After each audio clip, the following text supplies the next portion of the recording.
Hello everyone, हमारे official YouTube channel law school में आप सभी का स्वागत है। तो आज के इस वीडियो में हम डिस्कस करने वाले हैं syllabus and pattern of all law entrance exams. तो इसमें जो मैंने लॉ एंट्रेंस एग्जाम्स पिक किए हैं that is CLAT, SLAT and AILET. क्योंकि ये तीन जो एग्जाम्स होते हैं ये वो एग्जाम्स हैं जिनको लगभग हर एक स्टूडेंट जो है कभी ना कभी इसमें अपेयर जरूर करता है। तो इंडिया की जो टॉप यूनिवर्सिटीज हैं उनमें काफी ऐसी यूनिवर्सिटीज ऐसी हैं जो इन्हीं लॉ एंट्रेंस एग्जाम्स के तहत जिनमें एडमिशन होता है हमारा। तो आज की क्लास में हम उनका सिलेबस और पैटर्न जो है वो डिस्कस करने वाले हैं। तो इस वीडियो के लास्ट तक बने रहना, आपको काफी नई चीजें आज की क्लास में देखने को मिलेंगी। तो सबसे पहले दोस्तों अगर हम बात करें तो पहला जो लॉ एडमिशन टेस्ट होता है हमारे पास दैट इज क्लैट। क्लैट जो है इसके बारे में आपको पता होना चाहिए। एक कॉमन लॉ एडमिशन टेस्ट होता है हमारे पास 22 लॉ यूनिवर्सिटीज के लिए, या फिर कह सकते हैं 22 हमारे पास जो नेशनल लॉ यूनिवर्सिटीज हैं उनके लिए कॉमन टेस्ट कंडक्ट करवाया जाता है। तो दीज आर 22 यूनिवर्सिटीज, आपके सामने सबके मैंने लोगोस लगाए हुए हैं ताकि आपको आइडिया हो जाए कि जो कंसोर्टियम है नेशनल लॉ यूनिवर्सिटीज का यही इसको एग्जाम को कंडक्ट करवाता है। और इसमें 22 यूनिवर्सिटीज आती हैं, यानी कि अगर आपने नेशनल लॉ यूनिवर्सिटी से आपने एलएलबी करना है तो उसके लिए आपको क्लैट का पेपर देना पड़ेगा।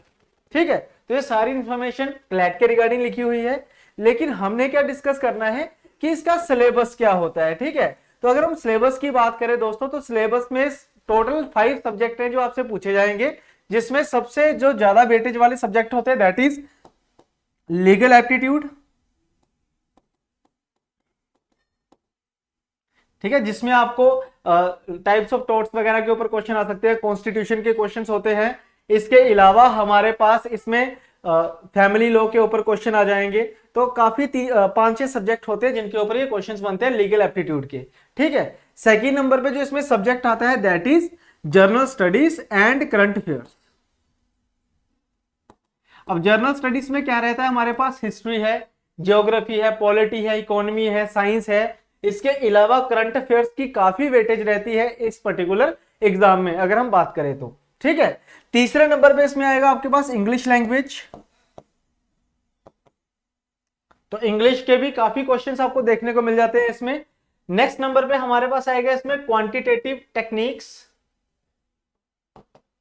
क्वांटिटेटिव टेक्निक्स, ठीक है, और लास्ट में जो सबसे इंपॉर्टेंट हमारे पास कंपोनेंट रहता है दैट इज रीजनिंग।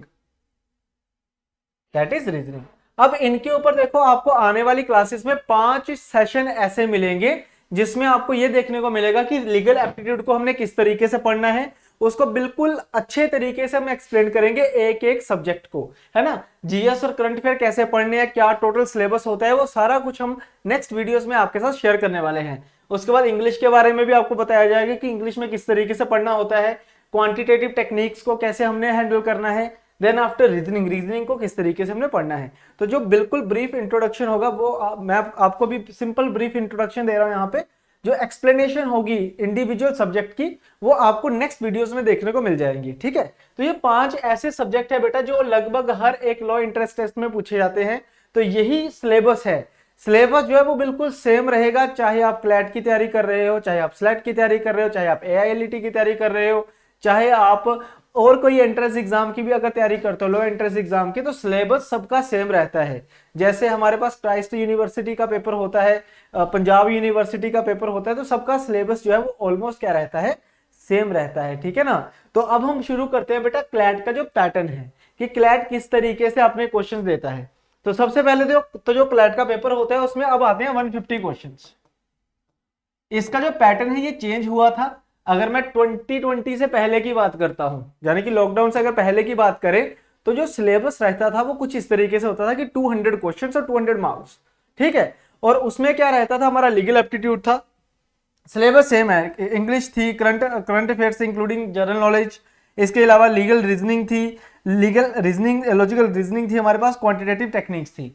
लेकिन जो पहले पेपर होते थे वो होते थे हमारे पास कुछ इस तरीके से कि आपको मल्टीपल चॉइस क्वेश्चंस दिए जाते थे कि सिंपल एक क्वेश्चन है, वन लाइनर जिनको हम कहते हैं।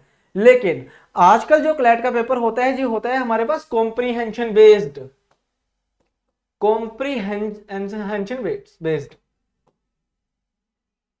अब कॉम्प्रीहेंशन बेस्ड का मतलब क्या है कि जैसे आपने इंग्लिश में कॉम्प्रीहेंशन देखे होंगे, उसी तरीके से आपको रीजनिंग में भी कॉम्प्रिहेंशन मिलेंगे, सेम मेथड से आपको अपना लीगल एप्टीट्यूड में भी आपको देखने को मिलेंगे कॉम्प्रिहेंशन। इवन जो क्वांटिटेटिव एप्टीट्यूड जिसको हम मैथ का ही अदर नेम होता है ये, तो मैथ में भी आपको डीआई के क्वेश्चन देखने को मिलेंगे जिसको हम डेटा इंटरप्रिटेशन कहते हैं, और ये भी पैराग्राफ बेस्ड डीआई होने वाली है। यानी कि इवन जो आपको करंट अफेयर भी आएंगे ना, तो करंट अफेयर से पहले आपको एक पैराग्राफ गिवन होगा, आपने इस पैराग्राफ को देखना है और नीचे एमसीक्यू होंगे उसके।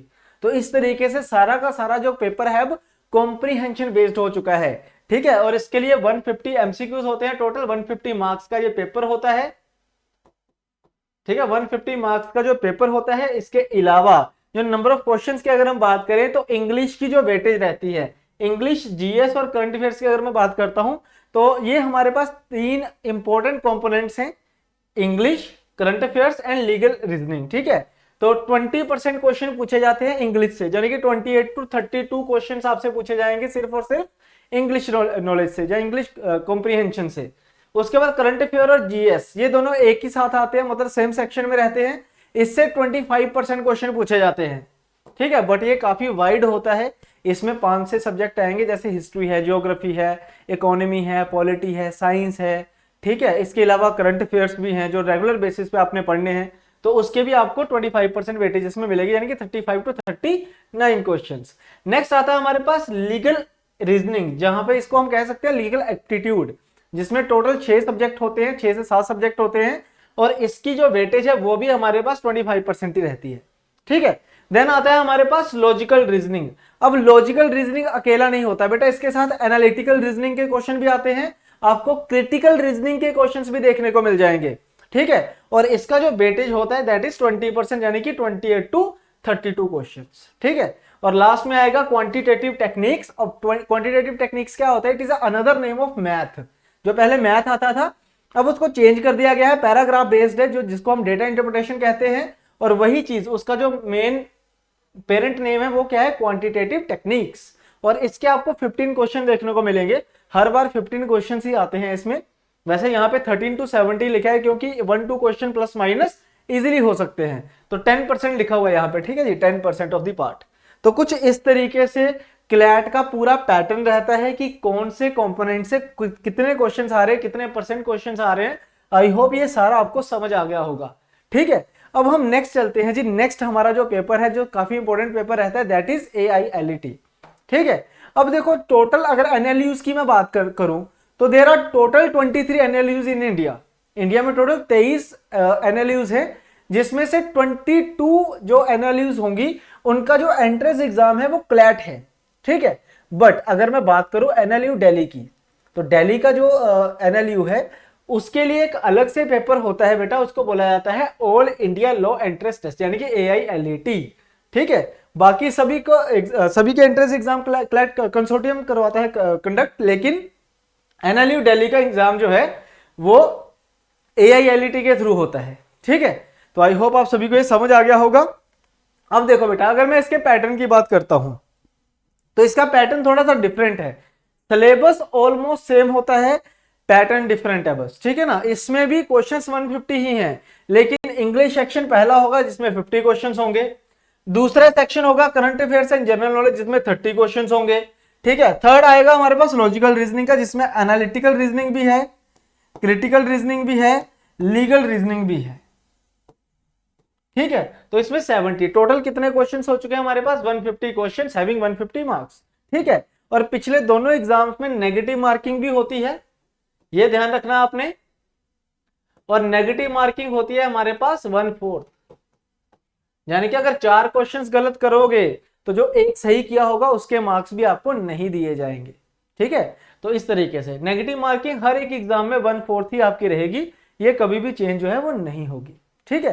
तो AILET का आपको पता चल गया होगा, इस एग्जाम को थोड़ा सा टफ बोला जाता था क्लैट से। अगर अभी भी आप गूगल सर्च करोगे तो आपको लगेगा कि AILET का पेपर जो है वो मुश्किल है क्लैट से, बट जब हमारा क्लैट का सिलेबस चेंज हुआ है, जब से पैटर्न चेंज हुआ है, कॉम्प्रिहेंशन बेस्ड हो चुका है ये पेपर, तब से AILET का लेवल जो है वो कम है एज कंपेयर टू क्लैट, क्योंकि क्लैट ने काफी इंप्रूवमेंट की है, जो लेवल ऑफ क्वेश्चंस है उनको काफी अच्छा उन्होंने बनाया है पहले से। तो इसकी अब प्रेपरेशन जो है वो आपको फुल फ्लेज ही करनी पड़ेगी, क्योंकि कंपटीशन के अकॉर्डिंगली अगर मैं देखूं तो कट ऑफ भी इसकी 100 प्लस ही जाती है ऑलमोस्ट, ठीक है ना। यानी कि अगर आप ये मान के चलो कि अगर आपको एक अच्छा अपना मनचाहा अगर कॉलेज चाहिए तो आपके 110 प्लस मार्क्स होने चाहिए आउट ऑफ 150। ये क्लैट की बात कर रहा हूं। और AILET में तो सिर्फ एक ही हमारे पास यूनिवर्सिटी है, that is Delhi university. I hope ये चीज आप सभी को समझ आ गया होगा, ठीक है। अब हम नेक्स्ट चलते हैं जी। नेक्स्ट देखिए, नेक्स्ट आएगा हमारे पास स्लैट यानी कि सिम्बायोसिस लॉ एडमिशन टेस्ट। तो इसका भी पैटर्न जो है वो लास्ट ईयर से चेंज हो चुका है। पहले इसमें क्या थे, 15 क्वेश्चंस आया करते थे। लॉजिकल रीजनिंग है, लीगल रीजनिंग है, एनालिटिकल रीजनिंग है, रीडिंग कॉम्प्रिहेंशन, जनरल नॉलेज। तो पहले 15 क्वेश्चन है, अब इसको चेंज करके उन्होंने क्या कर दिया है, 12 क्वेश्चन कर दिए गए हैं। देखो सिलेबस वही है, सिलेबस नहीं चेंज हुआ, बिल्कुल भी वो सेम है। यानी कि अगर आप लॉ एंट्रेंस एग्जाम की तैयारी कर रहे हो तो वो एक ही सिलेबस होगा, बस एग्जाम्स डिफरेंट है, उनका एग्जाम का पैटर्न डिफरेंट है, ठीक है जी। तो यहां पे अगर देखें स्लैट की बात करें तो 4 इनके टोटल जो हमारे पास कॉलेजेस हैं, जो सबसे ऊपर है पुणे, देन आफ्टर हैदराबाद, ठीक है, नागपुर में है, और देन नोएडा। तो नॉर्थ इंडिया में एक ही है, नोएडा में, ठीक है। बाकी 3 जो है वो आपको साउथ इंडिया में देखने को मिल जाएंगे। तो टोटल 4 इनके कैंपसेस हैं सिम्बायोसिस कॉलेजेस के, यूनिवर्सिटी के। तो हमारे पास इसके लिए अगर आपने यहाँ पे एडमिशन लेनी है तो इसके लिए जो एंट्रेंस टेस्ट होता है इसका नाम है स्लैट यानी कि सिम्बायोसिस लॉ एडमिशन टेस्ट। तो इसका जो टेस्ट होता है, देखो इसमें क्या है, स्लैट में एक नई चीज इंट्रोड्यूस की गई है, दैट इज WAT, ठीक है। ये डिस्क्रिप्टिव पेपर होता है, 10 पेपर वाला पेपर होगा, और उसके बाद इसमें इंटरव्यू भी है। बाकी जो 2 एग्जाम थे उनमें इंटरव्यू नहीं था, लेकिन इसमें इंटरव्यू भी है। तो पहले आपका टेस्ट होगा जिसका पैटर्न ये रहेगा, फिर WAT होगा जिसके बारे में हम नेक्स्ट क्लासेस में डिस्कस भी करेंगे, देन आफ्टर इंटरव्यू होगा आपका, ठीक है, काउंसलिंग टाइप जिसको हम कह सकते हैं, ठीक है। तो इसमें अगर देखा जाए तो टोटल 5 हमारे कंपोनेंट है, और हर एक कंपोनेंट में आपको 12 क्वेश्चंस देखने को मिलेंगे, और हर एक क्वेश्चन को 1 नंबर से देखा गया है, यानी कि टोटल 60 क्वेश्चंस होंगे और 60 मार्क्स। और इसमें भी जो नेगेटिव मार्किंग है विच विल बी 1/4, इसमें भी जो नेगेटिव मार्किंग है वो क्या है हमारे पास, 1/4 है, ठीक है। तो आई होप आपको ये तो आइडिया हो गया होगा कि जो लेवल होता है पेपर का वो वेरी करता है, जो पैटर्न है वो वेरी करता है, बट अगर हम बात करें सिलेबस की तो सिलेबस नहीं वेरी करता। सिलेबस जो है वो ऑलमोस्ट हर एक एग्जाम के लिए सेम है। मान लो अगर मैं क्राइस्ट यूनिवर्सिटी की भी बात करता हूं या फिर PU की, पंजाब यूनिवर्सिटी की बात करता हूं, तो उसमें भी जो लॉ एडमिशन टेस्ट होते हैं उनका सिलेबस भी बिल्कुल सेम रहता है, ठीक है। बस पैटर्न थोड़ा सा डिफरेंट होता है, यानी कि जो हमारा प्रेपरेशन करने का जो टेक्निक है वो सेम रहेगी, वो बिल्कुल भी डिफरेंट नहीं होगी।